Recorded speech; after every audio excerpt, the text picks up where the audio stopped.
देवी पार्वती महाकालेश्वर ज्योतिर्लिंग से निकल पड़ती है ओमकारेश्वर ज्योतिर्लिंग तक। जैसे ही ये खबर असुर गुरु शुक्राचार्य, असुर माता दिति और स्वार्थ को पता चलती है, वह अत्यंत क्रोध में आ जाते हैं। साथ ही वह कहते हैं कि पार्वती, तुम्हारी यह ओमकारेश्वर की यात्रा पूर्ण नहीं हो पाएगी, क्योंकि हमारा असुर जाने वाला है कैलाश। वहाँ पर जाके वो ऐसा विध्वंस मचाएगा जिससे कि तुम्हें ओमकारेश्वर जाने की बजाय लौट कर कैलाश जाना होगा, क्योंकि शिव तो वहाँ जा नहीं सकते। शिव ने अपने आप को 12 ज्योतिर्लिंगों में बांट लिया है। कैलाश वासियों की सुरक्षा का पूरा दायित्व पार्वती के हाथों में आ गया। अगले ही पल हम देखते हैं कि असुर गुरु शुक्राचार्य ने एक शक्ति को कैलाश में भेज दिया होता है और उसे देख के गणेश जी सहायता की पुकार लगाते हैं। देवी पार्वती को वो पुकार सुनाई भी देती है। तो क्या देवी पार्वती अपनी यात्रा को तोड़ के कैलाश जाके गणेश जी और बाकी कैलाश वासियों की सहायता करने वाली है, या फिर वो अपनी यात्रा को संपूर्ण करेगी और कैलाश की सहायता नारायण या फिर महादेव देखेंगे? ये सारी चीजें हमें पता चलेगी आज के एपिसोड में। तो बिना किसी वक्त गवाए चलिए शिव शक्ति के लेटेस्ट एपिसोड का रिकैप शुरू करते हैं। एपिसोड की स्टार्टिंग में हम देखते हैं कि देवी पार्वती महादेव के स्वरूप से बात कर रही होती है। देवी पार्वती बहुत ज्यादा भावुक होती है, साथ ही उत्साहित भी, क्योंकि वह जाने वाली है अपने अगली ज्योतिर्लिंग ओमकारेश्वर। वहां पर जाने के बाद उनकी साक्षात शिव से वापस से मुलाकात होगी और ऐसे करते करते अगर उन्होंने 12 ज्योतिर्लिंग पार कर ली तो फिर शिव उन्हें साक्षात रूप में मिल जाएंगे और असुरों की हार होगी और पुनः शिव शक्ति की विजय होगी। असुर गुरु को इस बात की भनक लग जाती है कि देवी पार्वती अपने अगले ज्योतिर्लिंग ओमकारेश्वर ज्योतिर्लिंग की तरफ प्रस्थान कर रही है। इस बात से असुर गुरु कहते हैं कि नहीं देवी पार्वती, नहीं, इस बार नहीं, हम 3 बार तो हार चुके हैं। एक बार सोमनाथ में, एक बार मल्लिकार्जुन ज्योतिर्लिंग में और एक बार महाकालेश्वर ज्योतिर्लिंग में, लेकिन ओमकारेश्वर ज्योतिर्लिंग तक हम आपको नहीं पहुंचने देंगे, क्योंकि मैंने कई सारे शिव भक्तों की सेना इकट्ठी करी है जिनके अंदर असुरी प्रवृत्ति आ गई है, जिनके अंदर स्वार्थ की भावना आ गई है। अब यही शिष्य कैसा विध्वंस मचाते हैं यह देखकर आप हैरान हो जाएंगे। फिर असुर गुरु शुक्राचार्य एक शिष्य का नाम बदल के मोहासुर रख देते हैं और उसे अपनी शक्तियों से एक ऊर्जा में तब्दील करते हैं और उस ऊर्जा को सीधे भेज देते हैं कैलाश, क्योंकि शुक्राचार्य की यही रणनीति है। वो कैलाश में विध्वंस मचाना चाहते हैं जिससे कि देवी पार्वती अपनी यात्रा को पूर्ण करने के बजाय कैलाश में चले जाए। और एक बार देवी पार्वती कैलाश में चली गई तो उनकी यह यात्रा भंग हो जाएगी। और एक बार देवी पार्वती की यात्रा भंग हो गई, उसके बाद कोई भी मनुष्य के अंदर इतना आत्मविश्वास आएगा ही नहीं कि वो 12 ज्योतिर्लिंग की यात्रा पूर्ण करे, क्योंकि जब स्वयं आदि शक्ति को इस ज्योतिर्लिंग की यात्रा छोड़नी पड़ी तो एक साधारण सा मनुष्य, एक साधारण सा प्राणी किस तरीके से यात्रा को पूर्ण कर सकता है, जिसके चलते स्वार्थ का प्रभाव की गांठ यानी शिवत्व कभी भी अमर नहीं हो पाएगा। शिवत्व को लोग अपना ही नहीं पाएंगे और स्वार्थ की प्रवृत्ति धीरे धीरे करके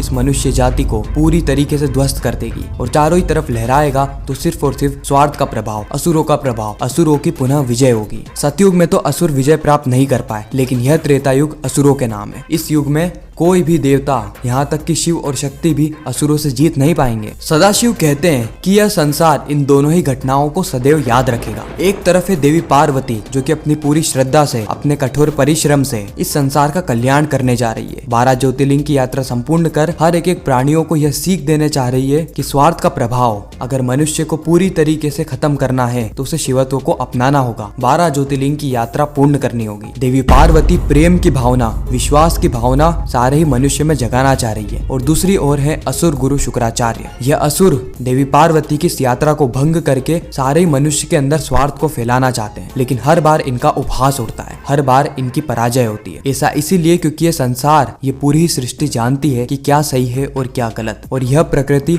कभी भी पापों को माफ नहीं करती, बल्कि पापों का दंड दिया जाता है और पुण्यों को सहारा जाता है। जब देवी पार्वती महादेव की छवि के साथ जा रही होती है, उसी वक्त वो देखती है कि कई सारे उज्जैन वासी बहुत ज्यादा नाराज हैं। वो एक मंडप सजा रहे होते हैं। जब देवी पार्वती उनकी वार्तालाप सुनती है तो देवी पार्वती को पता चलता है कि यह लोग बहुत ज्यादा चिंतित हैं, क्योंकि शिव और शक्ति एक दूसरे से वृथक हो चुके हैं और इन्होंने ये मंडप भी इसीलिए बनाया है ताकि शिव और शक्ति जब एकजुट हो जाए तो वह इसी मंडप में इनकी पूजा करें। यह इन मनुष्य की ओर से एक प्रयास होता है शिव और शक्ति को एकजुट करने का। इनके अंदर विश्वास होता है कि शिव शक्ति जरूर एक ना एक दिन एकजुट हो जाएंगे। जब ये एकजुट होंगे तो इस संसार में खुशियां वापस से आ जाएगी। असुर गुरु शुक्राचार्य कहते हैं कि असंभव, शिव शक्ति कभी भी एकजुट नहीं हो सकते, क्योंकि यह ज्योतिर्लिंग की यात्रा पूर्ण नहीं होने वाली है, क्योंकि देवी पार्वती ओमकारेश्वर ज्योतिर्लिंग जाने की जगह सीधे जाएगी कैलाश और उन्हें कैलाश भेजेगा हमारा असुर मोहासुर। फिर हम देखते हैं कि जिस शिष्य को शुक्राचार्य ने अपहरण करके कैदी बना के रखा था, उसके अंदर स्वार्थ की प्रवृत्ति, असुरी प्रवृत्ति ने जन्म ले लिया है। इसीलिए असुर गुरु शुक्राचार्य उसका नामकरण कर देते हैं और मोहासुर नाम रखते हैं। हैं। साथ ही उसे आदेश देते हैं कि वो कैलाश में जाए और वहाँ पे जाके विध्वंस मचा दे, जिससे कि देवी पार्वती को कैलाश वासियों के समीप आना ही पड़े उनकी रक्षा के लिए। और एक बार देवी पार्वती वहाँ पर आ गई तो उनकी यहाँ की यात्रा भंग हो जाएगी। लेकिन सवाल सबसे बड़ा यही आता है कि आखिर ये असुर कैलाश जाएगा कैसे, क्योंकि हर कोई असुर कैलाश में नहीं जा सकता। महादेव की आज्ञा के बिना कैलाश में कोई भी नहीं आ सकता। इसीलिए असुर गुरु शुक्राचार्य अपनी शक्तियों से इसे एक ऊर्जा में तब्दील करते हैं, क्योंकि असुर गुरु शुक्राचार्य कई बार कैलाश जा चुके हैं और कैलाश जाते रहते हैं। इसीलिए उन्हें पता है कि किस तरीके से इस असुर को कैलाश भेजा जाए, वो भी तब जब शिव वहाँ पे उपस्थित ना हो और ना ही देवी पार्वती वहाँ पे उपस्थित हो।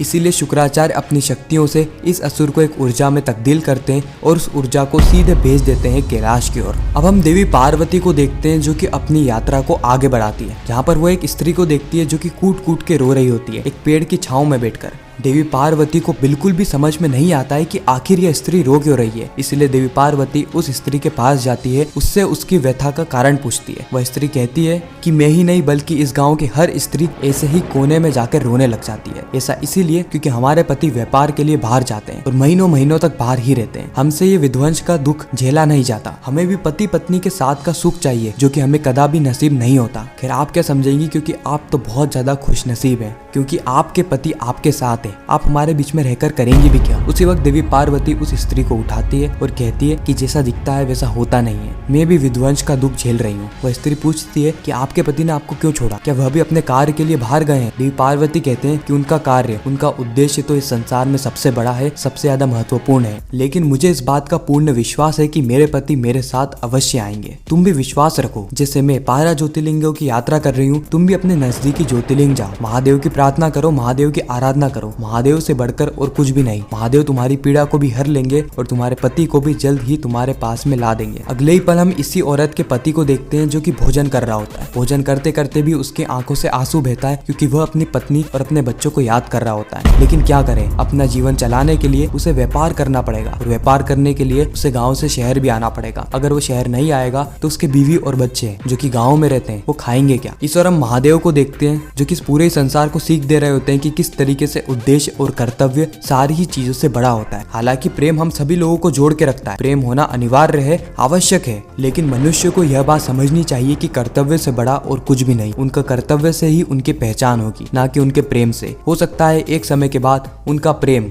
इस दुनिया से चला जाए, उन्हें छोड़ के चला जाए, लेकिन उनका कर्तव्य हमेशा उनके साथ रहेगा। उनका कर्तव्य ही उनके जीवन का मार्ग बताएगा, और जिसके जीवन का कोई मार्ग नहीं, उसका जीवन पशु पक्षियों के समान है, केवल भोजन करना और निद्रा लेना। लेकिन जिसके जीवन में कर्तव्य है, उसके जीवन में पीड़ा जरूर है, लेकिन उसके जीवन का एक मकसद है, उसके जीवन का एक उद्देश्य है। ईश्वर नारायण भी आके आदि शक्ति को प्रणाम करते हैं, साथ ही साधारण स्त्री को भी। नारायण कहते हैं कि चाहे आदि शक्ति हो या साधारण स्त्री, उन्हें भी विध्वंस का दुख झेलना ही पड़ता है। ये संसार सभी के लिए एक समान है। यह प्रकृति सभी को एक जैसा ही मानती है, चाहे वो स्वयं आदि शक्ति ही क्यों ना हो या फिर एक साधारण स्त्री। उसी वक्त नारायण आसमान में एक ऊर्जा को कैलाश की ओर जाते हुए देखते हैं। वह अत्यंत अचंभित हो जाते हैं, जिसके बाद अपनी दिव्य दृष्टि से देखने के बाद नारायण को पता चलता है कि यह तो एक अनुचित संकेत है, हमें जल्द ही कैलाश जाना होगा क्योंकि एक अनिष्ट घटना घटने वाली है। यहाँ पे नारायण को पता चल गया होता है कि किस तरीके से असुर गुरु शुक्राचार्य ने अपने एक असुर मोहासुर को कैलाश में भेज दिया है, ताकि वह कैलाश में विध्वंस मचा सके और देवी पार्वती की इन 12 ज्योतिर्लिंगों की यात्रा में बाधा डाल सके। और देवी पार्वती को वापस से कैलाश लौटना होगा। अगले ही पल हम कैलाश में देखते हैं जहाँ पे सभी लोग महादेव की आरती कर रहे होते हैं। सभी लोग महादेव की आराधना करते हैं और शिवत्व में विलीन होते हैं। उसी वक्त वहाँ पे एक असुर की आवाज आती है जो कि महादेव की आरती को रोकने को कहता है, और अगले ही पल वो गणेश जी के सामने प्रकट भी हो जाता है और सभी लोगों को चेतावनी देता है कि वो कैलाश में विध्वंस मचा देगा। इस और गणेश जी भी युद्ध के लिए सहज हो जाते हैं और कहते हैं कि मैं युद्ध के लिए सहज हूँ, मेरे होते हुए कैलाश में और कुछ भी नहीं होगा। इस और देवी पार्वती को गणेश जी की पुकार सुनाई दे जाती है। देवी पार्वती को लगता है कि गणेश जी मदद की गुहार लगा रहे हैं, और इसी के साथ ये एपिसोड यहीं पर ही खत्म हो जाता है, इस ट्विस्ट और सस्पेंस के साथ कि क्या देवी पार्वती कैलाश में जाने वाली है या नहीं। साथ ही आपको ये रिकेप कैसा लगा कमेंट में जरूर बताना, और इंडियन टेलीविजन के आप कौन कौन से शोज के रिकेप और देखना चाहते हो शिव शक्ति के अलावा, वह भी कमेंट करना। मैं मिलता हूँ आप सभी से किसी नेक्स्ट इंटरेस्टिंग वीडियो में, जब तक के लिए गुड बाय एंड हर हर महादेव।